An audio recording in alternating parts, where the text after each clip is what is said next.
termina la cita. La acompañas al taxi, o la ves irse en su propio coche, y te sientes bien. Verdaderamente bien. La conversación fue excelente, fluyó sin esfuerzo. Hubo risas, de esas que no se sienten forzadas, y hasta sentiste esa chispa de conexión que hace tiempo no sentías con nadie. Repasas la noche entera en tu cabeza, buscando un solo error, una palabra fuera de lugar, un gesto equivocado. Y no encuentras nada. Todo salió perfecto. Así que al día siguiente, con esa sensación todavía agradable, le escribes un mensaje cordial, directo. Algo como, espero que hayas llegado bien. Me encantó nuestra conversación de anoche. Y del otro lado, del silencio. O peor, una respuesta educada pero que se siente como una puerta que se cierra. Igualmente, gracias.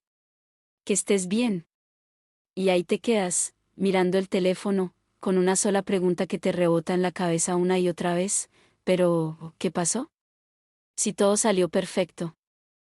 Hoy, como la mujer de 60 años que soy, voy a sentarme contigo y te voy a explicar exactamente qué pasó. Esa pregunta, ¿qué pasó?, se queda ahí, dando vueltas en el aire, sin una respuesta lógica. Y es una de las sensaciones más frustrantes para un hombre, porque anula por completo tu esfuerzo y tu percepción de la realidad. Tú sentiste una cosa, pero el resultado te dice exactamente lo contrario. ¿Te ha pasado que te repites la conversación en la cabeza, buscando la falla, y lo único que encuentras es que ella misma te dijo, con una sonrisa que te pareció sincera, hacía mucho que no me reía tanto? Te dijo que la pasó de maravilla. Y tú le creíste. Porque a nuestra edad, uno ya no está para juegos. Uno espera que las palabras signifiquen lo que dicen. Y entonces, ¿por qué ese silencio? Sientes que antes las cosas eran más simples, que una buena cena y unas risas eran suficientes para saber si había interés, y ahora parece que hay un manual de reglas nuevo que nadie te ha dado. Te quedas confundido, pensando que quizás te volviste incapaz de leer las señales. Quiero que sepas que no estás loco. Y tu percepción no estuvo del todo equivocada. La cita, probablemente, sí fue agradable. Pero aquí es donde necesito que te acerques un poco, porque voy a contarte algo desde el otro lado de la mesa. Yo he sido esa mujer. He sido la que se rió con ganas, la que disfrutó de la conversación y te dijo, con toda honestidad, qué noche tan agradable. Y también he sido la mujer que, al día siguiente, tomó la decisión silenciosa de no continuar. Y la razón por la que no quise una segunda cita no tuvo absolutamente nada que ver con si me reí o no, y es aquí donde las cosas se complican para ustedes, y lo entiendo perfectamente. Crecimos en una época donde las señales eran otras, más directas, quizás. Pero el mundo cambió, y nosotras, las mujeres de esta generación, también cambiamos con él, aunque cargamos con la educación que nos dieron. A nosotras no se nos educó para ser directas en el rechazo. Todo lo contrario. Se nos enseñó a ser agradables, a no crear conflictos, a procurar que la persona que teníamos enfrente se sintiera cómoda. ¿Te suena familiar? Es la receta para una velada encantadora, ¿verdad? Una mujer de mi edad puede, entonces, pasar una noche entera siendo la compañía perfecta. Puede sonreír, conversar, parecer fascinada con tus historias, no porque esté fingiendo, sino porque esa es su programación social. Es el modo en que aprendió a comportarse en una situación así, con un hombre que apenas conoce. La verdadera evaluación, la que importa, no ocurre durante la cena, entre las risas y el vino. Esa ocurre mucho después. Ocurre en la soledad y en la seguridad de su casa. Cuando se quita los zapatos, se mira al espejo y ya no tiene que ser agradable con nadie, sino brutalmente honesta consigo misma. Y en ese momento, cuando repasa la conversación, no está buscando la anécdota divertida que le contaste. Está buscando datos. Sí, así como lo oyes. Datos. Está buscando las señales y la información que de verdad importan para una mujer que, y esto es lo más importante, ya no tiene tiempo que perder. Y es por eso que lo que para ti fue una conexión perfecta, para ella fue apenas el comienzo de un análisis silencioso que tú nunca viste. Así que, en ese silencio de su casa, con la noche agradable todavía fresca en la memoria, ella abre una especie de archivo mental. Y lo que para ti fue una conversación, para ella se convierte en una serie de puntos a evaluar. Y no lo hace por ser fría o calculadora. Lo hace porque a los 60 años, el tiempo es el único lujo que no podemos darnos el gusto de malgastar. El primer dato que ella analiza es la naturaleza de esa buena conversación. Tú, quizás, saliste de allí pensando, la deslumbré con mis historias. Vio que soy un hombre de mundo, con experiencia, no un aburrido. Y es probable que hayas contado anécdotas fascinantes de tus viajes, de tus logros profesionales. Y ella escuchó, sonrió, participó. Parecía genuinamente interesada. Pero lo que ella realmente estaba pensando, mientras asentía, era otra cosa. Se estaba preguntando, habló de sí mismo casi todo el tiempo. ¿Me hizo preguntas sobre mí? Preguntas de verdad, que fueran más allá del típico, ¿a qué te dedicas? Mostró una curiosidad real por mis pasiones, por lo que me quita el sueño, por los planes que tengo para esta etapa de mi vida. Porque si no lo hizo, ella no se sintió parte de una conexión. Se sintió como una espectadora en primera fila del teatro de tu vida. Y a nuestra edad, ya no buscamos ser la audiencia de nadie. Buscamos al CEO protagonista.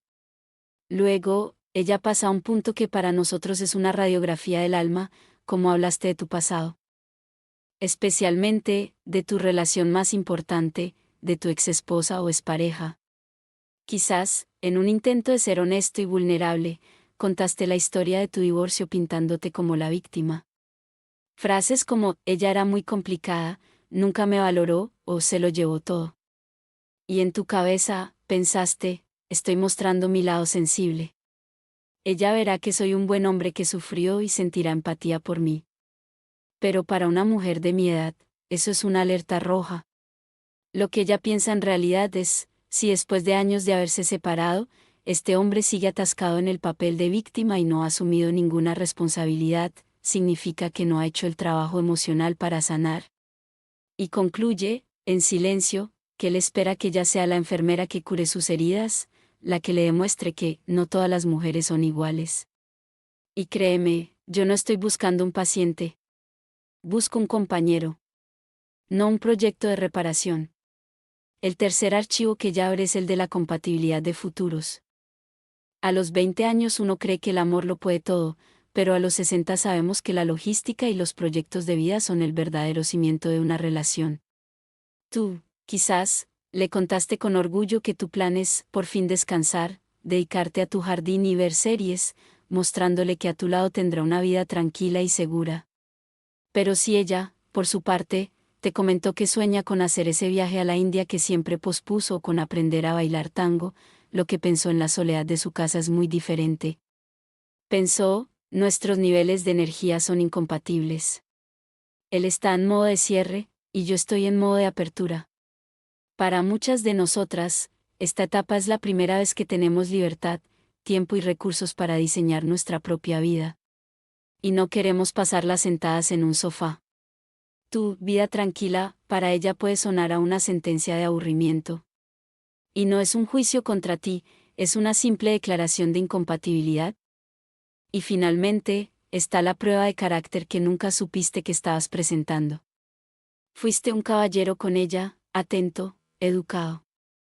Pero fuiste condescendiente con el mesero, te quejaste en voz baja del servicio o le hiciste un gesto brusco al que cuidaba los coches. Y tú piensas, son detalles sin importancia. Ni se habrá dado cuenta, estaba fascinada conmigo. Pero te equivocas. Ella lo notó todo.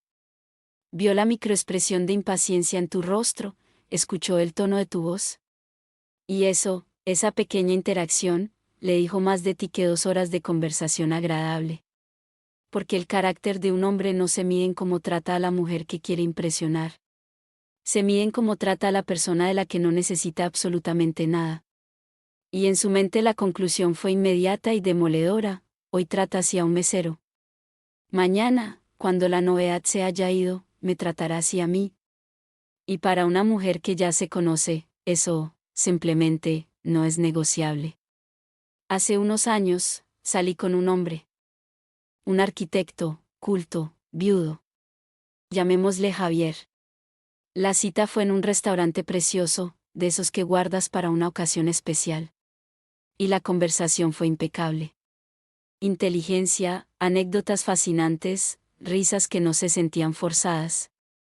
Recuerdo que volví a casa en el taxi con una sensación que hacía mucho tiempo no tenía, una sola palabra que me repetía a mí misma, por fin. Pero mientras me quitaba el maquillaje, frente al espejo de mi baño, repasé la noche, no con la emoción del momento, sino con la calma del después. Y ahí fue cuando me di cuenta de algo. Javier había hablado con una pasión arrolladora de la casa que estaba remodelando para su retiro.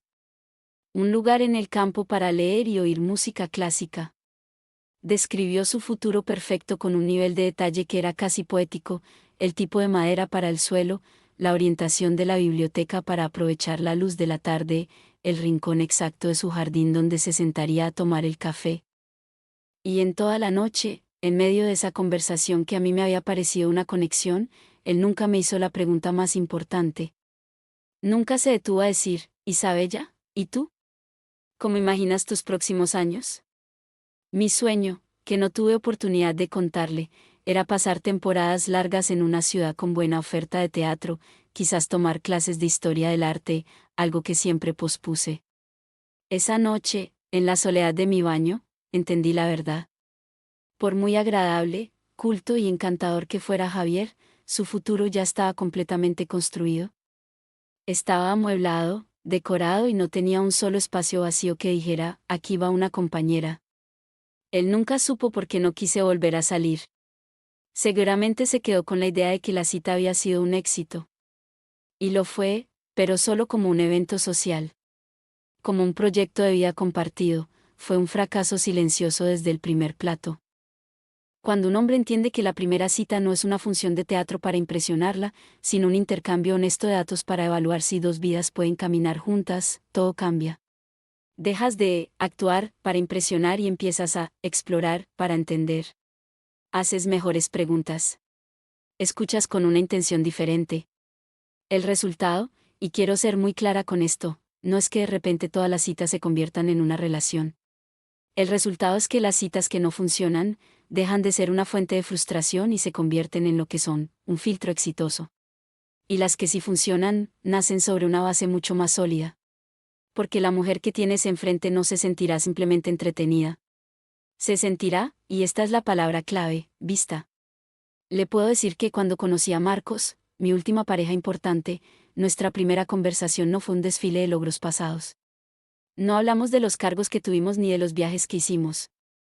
Hablamos de lo que esperábamos, con una honestidad casi brutal, de los años que nos quedaban por delante. Fue una conversación menos divertida que otras, quizás, pero fue infinitamente más real. Y por eso hubo una segunda cita. Y una tercera. Y muchas más. Así que la próxima vez que salgas de una cita sintiendo que todo fue perfecto, la pregunta que debes hacerte no es si ella se divirtió. La pregunta es si hubo un intercambio real de futuros. Si en medio de las historias y las risas, ambos se detuvieron, se miraron, y silenciosamente se preguntaron, ¿hay un espacio en tu vida para la mía? Porque un hombre que entiende eso, ya no busca simplemente una buena noche. Busca una buena vida. Y eso, para una mujer de mi edad, es la única conversación que de verdad importa.